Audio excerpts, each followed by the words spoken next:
Starting the FreeStyle Libre 2 sensor with the FreeStyle LibreLink app using a Samsung or other Android device. First, you will need to download the app onto your smartphone. The app is available on the Google Play Store.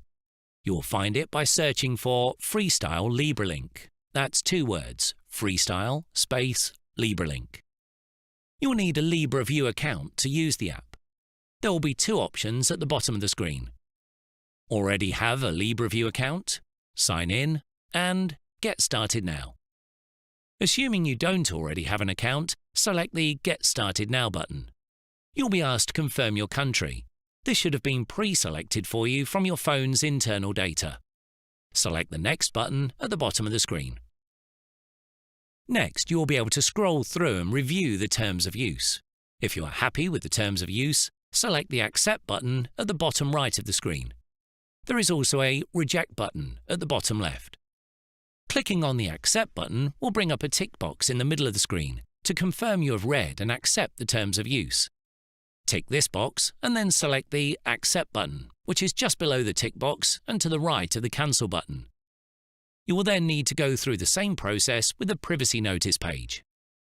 On the next screen, you will need to enter your first name, then your last name, then your date of birth, starting with selecting the year from a list before selecting the OK button, and then the month and day in a calendar format before selecting the OK button.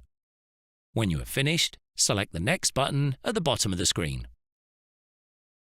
On the next screen, you will need to enter your email address, then create a password. Then confirm the password you have created.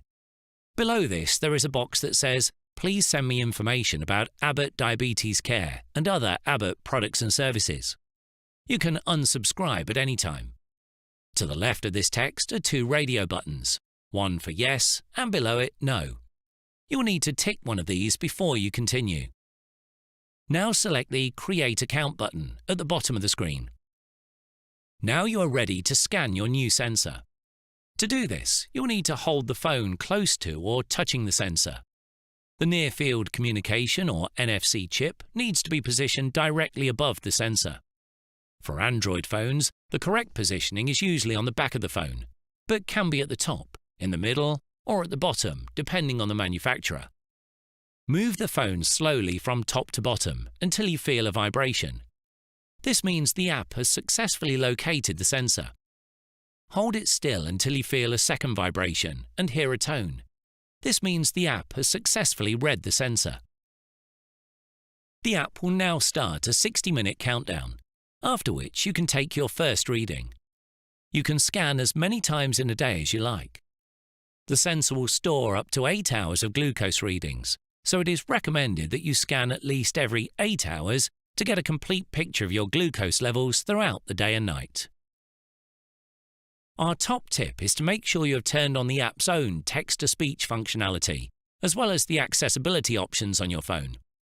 This is because the app functionality will interpret your scan results with important direction of travel information, which indicates whether your glucose level is rising, falling, or stable. Your usual screen reader may not read this information. To turn this function on, select the More Options button on the top right of the screen and select App Settings. Text-to-speech is the 5th option in a list of 5. You may wish to temporarily disable your screen reader when scanning to avoid confusion between this and the app's text-to-speech function. You're all set. We hope you enjoy your experience with the FreeStyle Libre 2 system. For more information or support, contact our customer care line on 0800 170 1177. The information provided is not intended to be used for medical diagnosis or treatment or as a substitute for professional medical advice. Please consult your physician or qualified health provider regarding your condition and appropriate medical treatment. Individual symptoms, situations, and circumstances may vary.